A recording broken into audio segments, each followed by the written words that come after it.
Bonjour à toutes, bonjour à tous. Regardez-moi ce paysage. Que du beau. Alors j'essaie de ne pas être en contre-jour. Voilà, donc c'est la campagne. Et je pense qu'effectivement, c'est intéressant d'être dans la campagne, d'avoir des composts, d'avoir un terrain, de faire ses propres légumes. Bon, il y a beaucoup de petits vieux que je connais, qui ont vécu très longtemps en ne mangeant, comment on peut dire, peut-être de la viande une fois par semaine, voire pas du tout, et en se contentant de manger des légumes, et qui avaient 2-3 poules, et puis qui mangeaient les œufs, quoi. C'est-à-dire ils élevaient des lapins, et je veux dire, je sais pas moi, je dirais une fois par mois peut-être ils tuaient un lapin, je sais pas, je me rappelle plus du tout comment ça se passait quand j'étais dans mon petit village, là. Et la ferme d'en face, les Lucas, voilà, ils tuaient un lapin, mais c'était pas tous les jours. On tuait le cochon une fois par an, quoi. Donc on n'avait pas de la bidoche tous les jours. Et les charcuteries, c'est-à-dire les salaisons, c'est pas éternel non plus. Quand vous avez tué votre gorée, comme on dit, votre porc, votre cochon, ça va pas vous faire 10 ans non plus. Ça va pas vous faire un an, je pense pas non plus. Voilà, donc ils avaient du lait, et ils avaient des œufs. Je pense que quelqu'un qui a une chèvre et qui a des poules, déjà voilà, il peut vivre comme ça tranquillement, sans tuer, sans faire couler le sang. Et puis il peut aussi faire ses légumes. Là on parle toujours de faire des patates et des tomates. Bon, ouais, c'est pas ce qu'il y a de mieux, c'est ce qui pousse le plus facilement. Moi j'ai rien planté du tout dans mes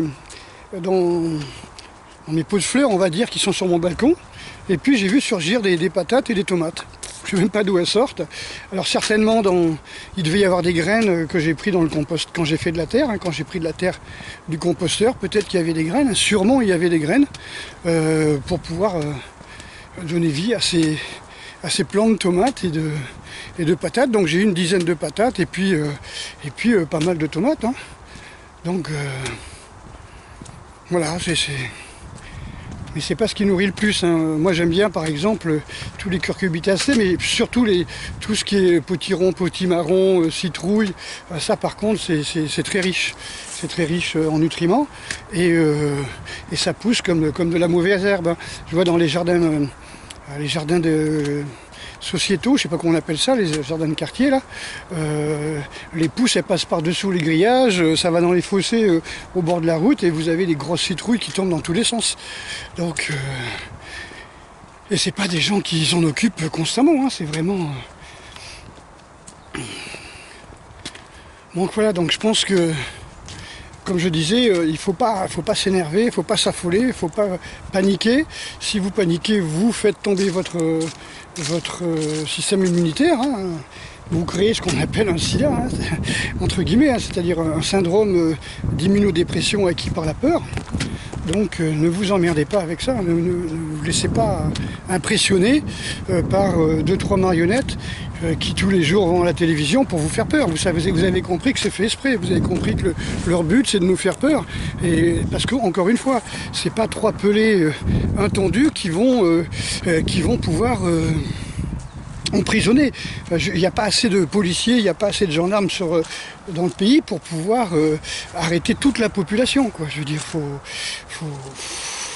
et pourquoi l'arrêter, quoi, si les gens ils ont envie de s'occuper de leur santé en refusant des choses qu'on appelle des vaccins qui n'en sont pas, ce sont des injections de nano-ingénierie, je sais pas comment on appelle ça. Mais ça, je pense que c'est bon, on a assez discuté, j'ai pas envie de me répéter tout le temps. Donc n'ayez pas peur, soyez relax. Voilà. Soyez relax, prenez vos douches froides, faites au moins une journée de jeûne sec par semaine pour le moment, sans boire, sans toucher de l'eau. Le vrai jeûne sec, c'est vous ne touchez pas de l'eau. Brossez pas les dents, puisque de toute façon vous ne mangez pas, vous ne prenez pas de douche ce jour-là, et vous ne lavez pas les cheveux, et vous restez comme ça une journée entière, 24 heures, sans boire, sans manger.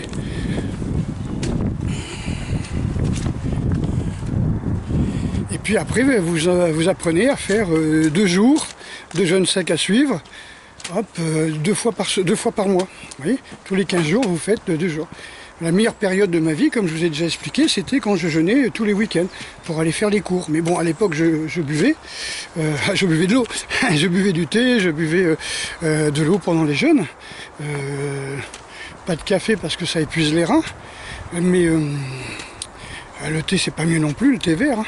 Donc quelque part, vous faites 2 jours de jeûne par semaine dans le meilleur des cas, sans boire, sans rien toucher.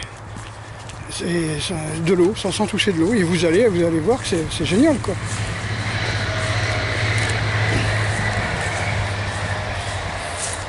Et comme on dit, si votre patron vous oblige à vous faire des tests, voire faire des vaccins, bon, vous essayez déjà de lui faire un joli procès. Votre corps vous appartient. Voilà, si personne ne peut vous obliger à prendre des médicaments, à manger quoi que ce soit, quoi, ni encore moins à injecter des merdes dans le sang. On appelle ça des vaccins. C'est comme on appelle la liberté. Vous savez, on est toujours dans 1984. Hein. La liberté, c'est l'esclavage. Vous voyez, c'est ça. Hein, on met les mots, on donne des définitions inverses. Du moment que c'est dans une seringue, on appelle ça un vaccin. Voilà. Et on balance des lois, toutes les lois d'urgence, on crée un état de guerre de façon à pouvoir balancer des lois sans discussion. Et comme vous regardez un petit peu comment ça se passe à l'Assemblée nationale, quand vous avez 70% des gens qui disent non, eh ben, adoptez. Ils s'en foutent, il n'y a personne qui leur tire dans les pattes. Ça aurait été, je sais pas moi, il y a 40 ans ça, le mec il serait déjà pris une balle, quoi, tu vois. Ces gens-là seraient déjà pris une balle. Et où ils seraient trouvés comme dans les... je sais pas quel pays, où ils ont pris les députés, ils ont balancé dans une poubelle publique, quoi. Faut arrêter les conneries, quoi. Je veux dire, nous on est trop dans les générations de gens qui ont joué avec des jeux vidéo, comme je vous expliquais. Les gens qui ont 35 ans, c'est les années 80. Donc ils sont pleins dans les jeux vidéo, ils sont pleins dans le virtuel, dans les écrans. Ils ont pas à 100% dans la réalité. Allez, il y avait un gars là de 25 ans. Je ne sais plus dans quel pays c'était, où il a acheté son gamin par la fenêtre, où il a trop secoué, un truc comme ça. Il y en a qui l'avaient trop secoué, d'autres qui l'avaient foutu dans le vide ordure et tout, parce qu'il jouait avec la PlayStation, à 25 ans, quoi. 25 ans, jouer à des jeux comme ça, quoi. Sortir de la réalité, alors que tu as des gamins, quoi. Et puis que le mec, il est censé s'occuper du gamin pendant que la femme est au boulot, quoi. Alors je te dis pas le parasite, quoi. Il y en a plein comme ça, d'adolescents qui sont incapables de bosser et ils tombent sur des nanas qui elles veulent un gamin, donc elles prennent le premier beuillot venu. Le premier beuillot venu, il n'a pas envie de bosser, il joue au PlayStation toute la journée. Voilà, donc c'est pour ça qu'il n'y a pas de révolution. Il n'y a pas de gens qui sont à 100% ancrés dans la vraie vie. Quand les mecs ils me sortent, moi je fais ci, moi je fais ça, j'ai dit ouais mais moi je veux dire... À 18 ans, j'ai commencé à passer ma prémie. À 19 ans, je sautais des avions. Voilà, quoi. Je veux dire, je jouais pas, quoi. J'avais un vrai fusil dans les mains et je sautais d'un vrai avion, quoi. C'était pas à travers un écran.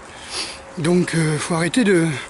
Voilà, mais on a désarmé le peuple, même psychologiquement, même énergétiquement. Parce que les écrans, ça bouffe l'énergie. Donc, prenez l'information, faites comme les enfants. Vous prenez l'information, vous passez à autre chose. Voilà, et après vous allez la digérer, etc. Si vous restez coincé totalement sur l'écran, c'est pas possible. Vous allez être saturé d'informations et puis vous allez être dépressif. Vous savez que les suicides chez les ados ont doublé. Donc la première cause de mortalité je crois, des 25-30 ans, je crois, ou 21-30 ans, c'est le suicide quand même.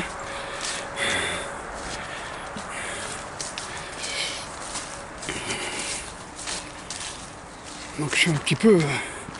je suis pas inquiet, je suis inquiet par rapport parce que, enfin, c'est pas... Moi, j'ai pas passé mon temps à jouer avec des jeux vidéo, donc je sais pas comment vous réfléchissez, je sais pas comment vous pensez, je sais pas comment ça se passe dans vos têtes, mais je dis attention, le minimum d'écran, un maximum de réalité, prenez une douche froide si vous avez froid, si vous avez peur, si vous sentez que c'est glacé, je crois qu'elle est glacée hein, en ce moment.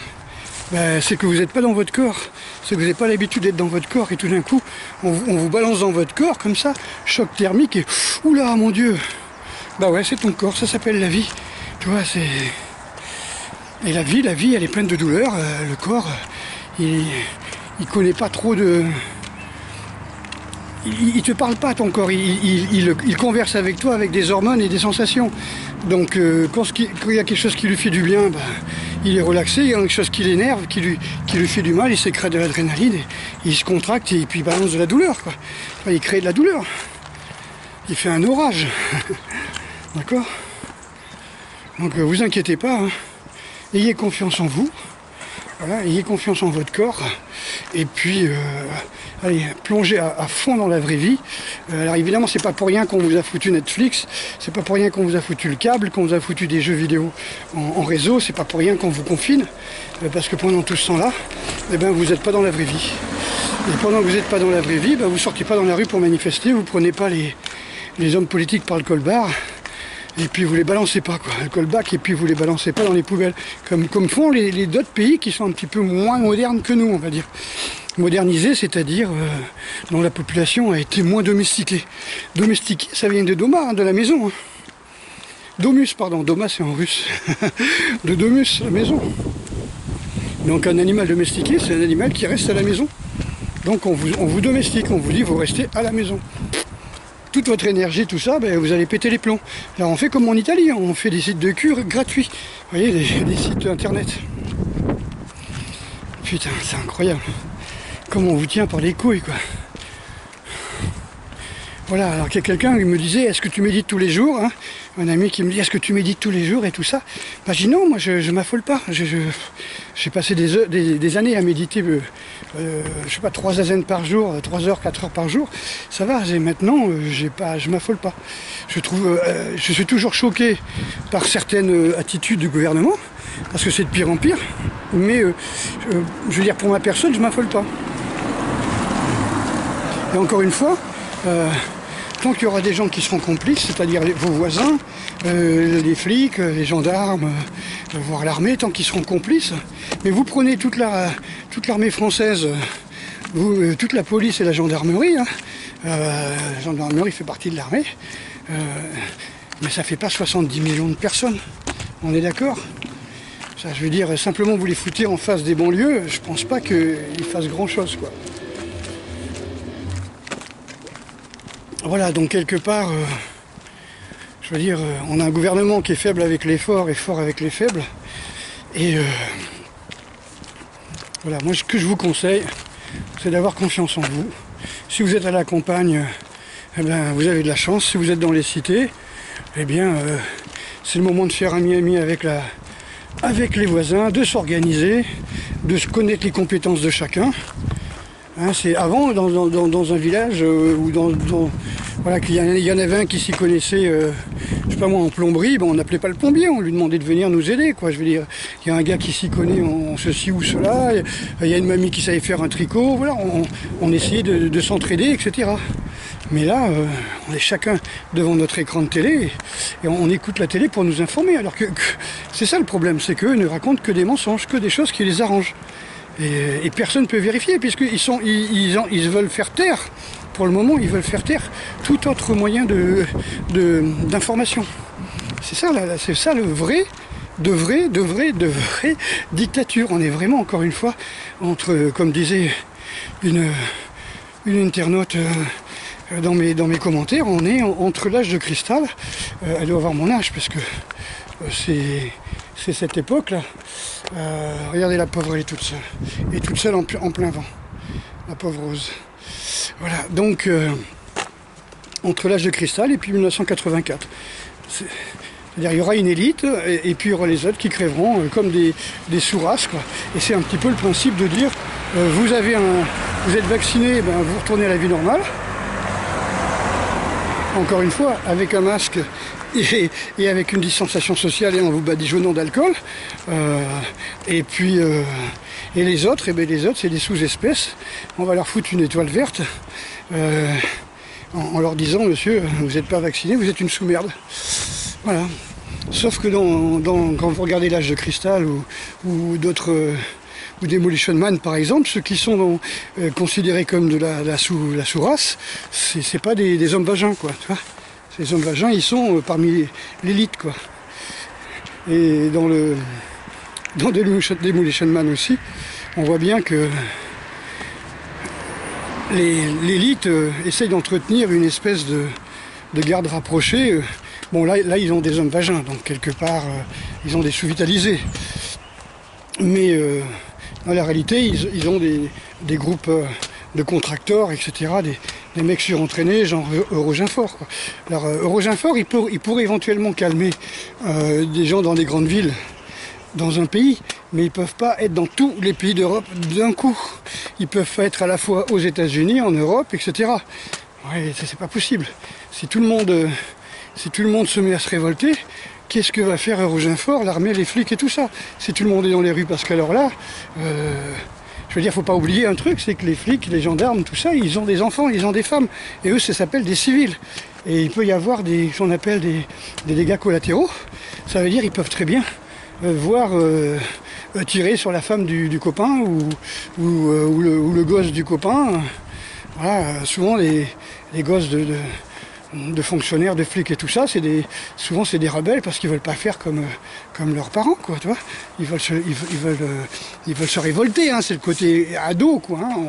On est contre toute forme d'autorité. Ah, ça veut dire qu'à un moment vous risquez les flics risquent de flinguer leurs enfants, les armées, les militaires peuvent flinguer leurs enfants. Donc si c'est pas eux, parce que je sais pas moi, le mec il est à Tours, il va faire une manif à Paris pour flinguer les bonhommes. Et d'un autre côté, son fils à Tours, il est en train de manifester, et lui il se fait tirer dessus par des militaires venus de, je sais pas moi, de Rennes. Voilà, donc quelque part, il n'y a rien de pire qu'une guerre civile. Tous les militaires, tous ceux qui ont connu ça, dans les Balkans par exemple, vous le diront. Il n'y a rien de pire qu'une guerre civile. Bon, écoutez les amis, je suis content d'avoir passé un petit moment avec vous, et puis je vous dis à très bientôt. Gardez le moral, hein, priez, par exemple, priez, visualisez un avenir meilleur plutôt que de vous concentrer sur cette putain de télé. Regardez tous les gens qui sont rassuristes, tous les gens qui sont, comment on peut dire, qui ont des sites vidéo très positifs. Allez pas non plus vers New Age, voilà quoi, mais quand même prenez des gens qui ont les pieds sur terre, hein, et qui vous disent que ne serait-ce que légalement c'est impossible qu'une poignée de couillons puisse arriver à faire ça. On n'est pas en 40, oui, on n'est pas en 40. En 40, Hitler il avait l'adhésion du peuple, d'accord. Au départ il avait même l'adhésion du Kaiser, hein. Donc, et puis tout d'un coup il s'est mis à prendre les pleins pouvoirs. C'est ce qu'a fait Macron. Après, voilà, nous sommes en guerre, et puis on a les pleins pouvoirs, on balance des lois à la va-vite, des décrets, des machins, tout ce que tu veux, qui va aller contrer toutes les lois existantes, et privation de liberté. Mais personne ne vous oblige à obéir, si ce n'est que de vouloir économiser 135 € par-ci, 135 € par-là. Alors, je sais, on n'a pas beaucoup d'argent. Mais imaginez-vous que si ça continue, les banques, à un moment, elles vont dire stop, tout votre argent m'appartient. Hein, votre argent m'appartient, vous avez une maison, vous avez un crédit, vous avez une voiture, vous avez un crédit. Tant que vous ne l'avez pas payé, la maison, la voiture appartient aux banques. Donc ils peuvent faire baisser tout. Et le revenu universel, évidemment, c'est pas vraiment du chômage, hein. Le revenu universel, c'est simplement pour dire on paye tout le monde, hein, comme les fonctionnaires sont payés par l'État. L'État paye tout le monde et tout le monde ferme sa gueule, comme les fonctionnaires ferment leur gueule. Voilà, c'est-à-dire la bouche ne mord pas la main qui la nourrit. Et on est vraiment dans le contexte où il y aura une partie de la population qui sera nourrie par le système et l'autre partie qui essaiera de se rebeller. Donc vous pouvez peut-être empêcher encore tout ça, et certainement, en tout cas à l'échelle individuelle, rester sur vos gardes et refuser toutes ces saloperies, et vous renforcer votre système immunitaire, vitamine D, vitamine C. Ça c'est important. Beaucoup de vitamine D, beaucoup de vitamine C, n'hésitez pas. La vitamine C, il n'y a pas de dose maximale, hein. Vitamine D peut-être pour le foie, mais... Alors là on me parlait par exemple du régime cétogène, parce que les glucides sont pas si bons que ça, à part peut-être des glucides des fruits et des légumes. Mais on me disait, le régime cétogène c'est la solution. Regardez le dernier Science et Vie, Science et Avenir, je sais pas. Regardez sur ma page, je vais les scanner là dans quelques minutes. On vous dit bien que la viande rouge, certaines huiles comme le colza et tout ça, c'est pas forcément si bien. Il y a trop d'oméga 6 et pas assez d'oméga 3, quelque chose comme ça. Donc c'est plus quelque chose qui va vous... Ces aliments vont plus vous balancer des inflammations, quoi. Ce sont des acides gras pro-inflammatoires. Il vaut mieux manger du saumon. Vous voyez, ben, même malheureusement, le saumon, vous savez très bien que la qualité est merdique. Mais bon, faudrait du poisson gras. Faudrait. Voilà, tout est à refaire. Tout est à refaire en bio, tout est à refaire avec vraiment la préoccupation, non pas de faire des ronds, pas de faire du fric, mais de vraiment aider le peuple. Et malheureusement, les 45 ans dernières années, c'était pas du tout l'objectif premier du paysan moyen ou de l'éleveur moyen, voyez, ou du pisciculteur. Allez, je vois qu'il y a du vent. Force et honneur, bien sûr. Et puis surtout, pensez à vous, organisez-vous, sachez qui fait quoi dans votre quartier, qui peut aider. Voilà. Apprenez à être secouriste, voire à extraire des balles, on ne sait jamais. À recoudre des plaies en tout cas. Allez, ciao.